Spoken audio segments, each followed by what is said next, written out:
기다림에 대한 이야기를 여러분에게 간혹 할 때가 있는데, 기다림은 두 가지의 기다림이 있을 수 있습니다. 하나는 소망적인 기다림, 그리고 또 하나는 절망적인 기다림이겠죠.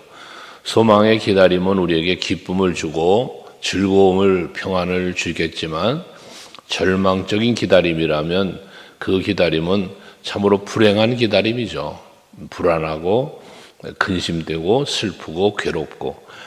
그러나 오늘 본문에서 말하는 다윗의 기다림은 소망적인 기다림입니다. 하나님 앞에 부르짖었더니 하나님이 귀를 기울여 들어주신다 라고 하는 것은 기도하면서 무슨 마음을 기다림이냐면 응답의 기다림이 있단 말이죠. 그대로 이루어질 것을 기다리는 기다림. 여러분들의 기도에도 이런 응답의 기다림이 믿음으로 소망으로 있기를 원합니다. 그럼 기도할 때 그런 기다림 때문에, 믿음과 소망의 기다림 때문에 우리 마음은 평안해지고, 그리고 또한 마음은 즐거워지게 되어 있습니다. 그래서 이 믿음 때문에 더 부르짖게 되어지고 기도하게 되어지는 것이죠. 그리고 그 믿음의 뒤에 보면 2절에 나를 기가 막힌 웅덩이와 수렁에서 끌어올리시고 라고 하는데, 엄청난 위험 그리고 고난 속에, 괴로움 속에 있는 다윗을 표현한 겁니다. 그게 깊은 웅덩이와, 기가 막힐 웅덩이와 수렁이라고 표현하는 건데, 그게 깊은 웅덩이와 수렁을 말하잖아요. 기가 막히다는 것은 그 힘들고 어려운 상황을 말하는 겁니다. 그 가운데서 끌어올려 주셨다. 그리고 고통 가운데도 건져주시는 거지 않습니까? 이 구원이잖아요. 그게 하나님의 은혜란 말이에요. 부르짖고 기도했을 때, 힘들고 어려운 때, 그 기가 막힌 웅덩이와 그리고 또 수렁에서 있는 그 상황에서 하나님 앞에 부르짖었더니 하나님이 나를 끌어올려 주셨다는 거 아닙니까? 그리고 내 발을 그냥 단순히 끌어 건져놓은 거로만 아니라 반석 위에 두셔서, 내 걸음이, 수렁은, 웅덩이는 빠지잖아요. 그러나 반석 위에 두어지니 내 걸음을 견고하게 하셨다라고 말씀을 합니다. 결국 고난에서 건져져서 평안하러 평탄한 길을 걸어갈 수 있는 그러한 삶으로의 변화를 하나님께서 회복을 이루어 주셨음을 말씀합니다. 하나님의 은혜는, 하나님의 구원과 치유와 회복의 은혜는 견고합니다. 흔들리지 않습니다. 그래서 하나님께서 우리에게 이김을 주실 때 감사하면서 고린도전서 15장 58절에 사랑하는 형제들아 견실하며 흔들리지 말며 라고 말하는 겁니다. 여러분, 하나님의 은혜를 힘입고 사는 사람은 흔들리지 않습니다. 그 삶은 견고합니다. 반석 위에 세운 것처럼. 왜 예수께서 내가 내 교회를 이 반석 위에 세운다 말씀하시느냐. 교회는 흔들리지 않을 거란 말이에요. 왜? 머리 대신 예수가 머리가 되시기 때문에. 교회는 고난당할 수는 있겠죠. 핍박받을 수 있겠죠. 그러나 무너질 수 없는 것입니다. 이 견고함이라는 것이죠. 우리의 신앙이 그와 같아야 될 것이고, 여러분들의 신앙이, 개인의 신앙이 또 교회가, 그런 교회가 되어질 수 있어야 합니다. 그래서 3절에 새 노래 곧 우리 하나님께 올릴 찬송을 내 입에 두셨으니 라고 말합니다. 이 새 노래에 대한 이야기를, 고백을 다윗은 많이 하죠. 새 노래. 이 새 노래를 하나님 앞에 늘 올린다는 것은 새로운 은혜, 새로운 하나님의 능력이 내 삶에 임하였음을 말하는 거잖아요. 어제 불렀던 노래가 아니야. 어제 불렀던 감사가 아니야. 오늘 새로운 감사, 새로운 노래를 부르게 되어짐을 말씀하는 거지 않습니까? 오늘도 여러분들이 한날 가운데 새로운 감사할 일들이 여러분에게 있기를 축복합니다. 매일 저녁에 잠드시기 전에 하나님 앞에 감사하는 걸 한번 헤아리며 감사하며 잠드시고 있습니까? 말씀드렸는데, 순종하며 행하시는 분도 계실 것이고 그렇지 않은 분도 계실 터인데, 해보니까 즐겁습니다. 잠도 잘 오는 것 같습니다. 저도 그 책을 읽은 뒤로 습관적으로 알람을 일부러 올려놓고, 그리고 혹여라도 잊어버릴까 봐 알람을 올려놓고 그 감사를 한번 헤아려 보고 있는데 너무나 좋습니다. 여러분 한번 해보세요. 그게 감사하면, 물론 늘 감사할 수 있는 것들이 있죠. 그러나 이날에 감사했던 것, 오늘에 감사했던 것을 돌이켜보면 소소하게, 구체적으로, 그러면 재밌는 감사도 많아요.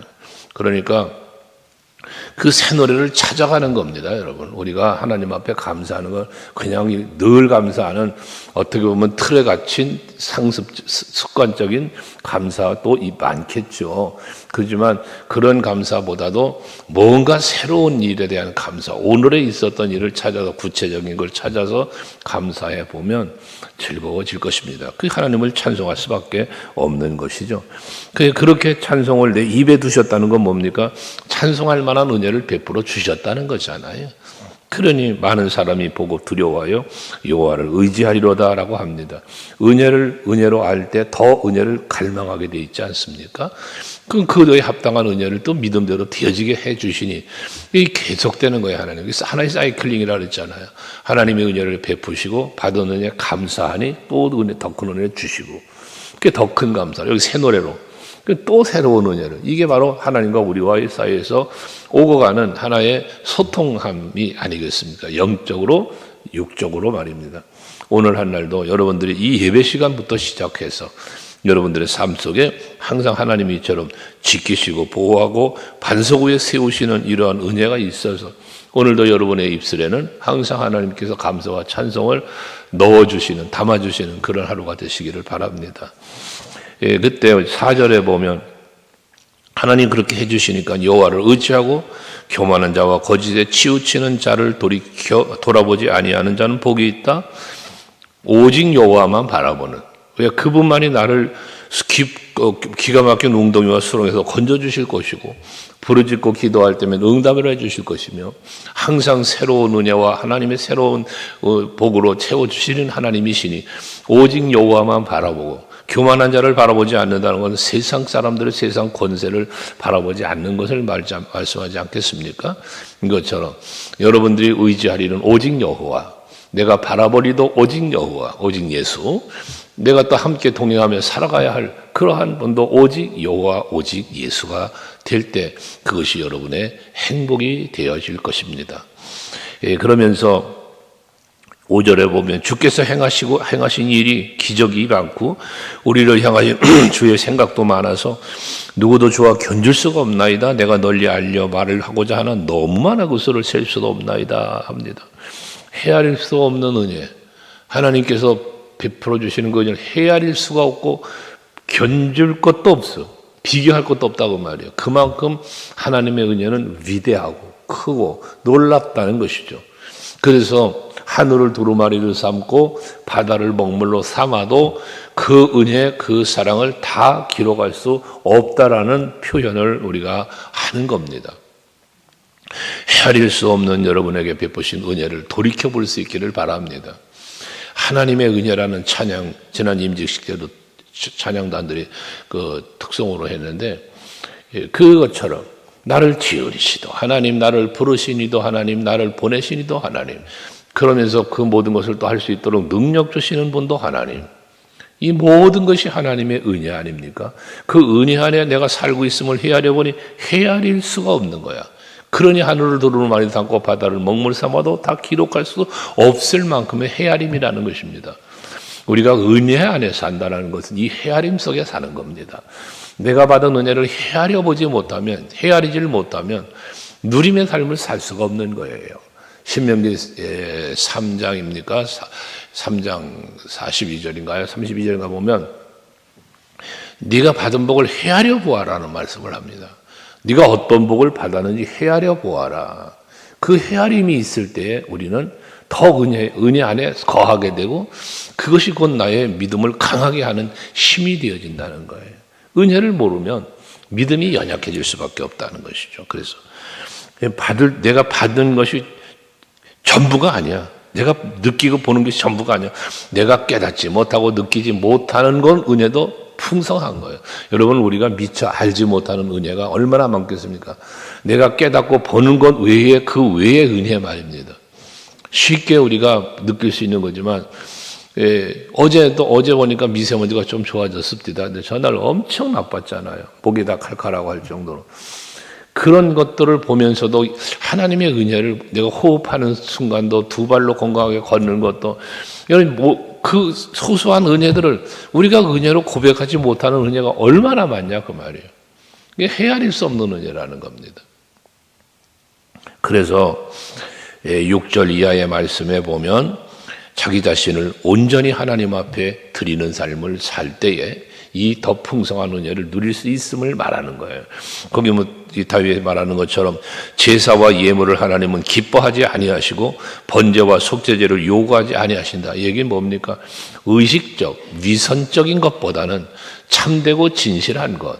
그래서 사무엘을 통하여 하나님 사울 왕을 꾸짖을 때 그랬잖아요. 순종이 제사보다 더 낫다. 순종하는 것이 순종하지 않고 잡아다 드리려고 하는 그 짐승들 잡아서 제물 드리겠다는 거, 그것보다 하나님 말씀에 순종하는 것이 더 하나님은 기뻐하신다는 말씀 아니겠습니까? 이건 여러분들도 마찬가지 아니시겠어요? 어떠한 형식, 의식적인 것보다, 이건 자칫 잘못 흘러가면 서기관, 바리새인, 유대주의자들처럼 위선적인 게 돼버리고 만단 말입니다. 그런 위선이 아니라, 가식적인 것이 아니라 진실함, 하나님 앞에 진실함. 그 진실함은 어떻게 나타나는가? 순종으로 나타난다는 거예요. 하나님 앞에 진실은 무엇으로 나타나냐? 믿음으로 나타나는 거예요. 하나님을 사랑하는 사랑으로 표현되는 거예요. 그게 진실함인 거예요. 하나님은 그걸 아시는 거예요.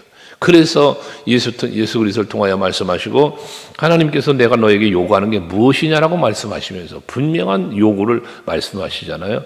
여호와를 경외하여 그 율법과 규례를 지켜 행하는 것이다. 나를 사랑하는 자라면 내 계명을 지키는 자라야 한다. 라는 말씀까지. 그러니까 이런 것들이죠. 그래서 우리는 항상 내 자신을 온전히 드린다라고 하는 번제와 송아지와 살찐 짐승과 기름과 이런 것들이 아닌 나를 드리는, 로마서 12장에서 말씀하는 것처럼 너희 몸을 거룩한 산 제물로 드려라. 우리의 몸을 드린다는 것은 우리의 마음을, 심령을 드린다는 것, 이것은 내 삶의 전부를 드리는 걸 말하는 것입니다. 이게 하나님 앞에 드려야 할 진정성이 있는 예배며 삶이라는 것이죠.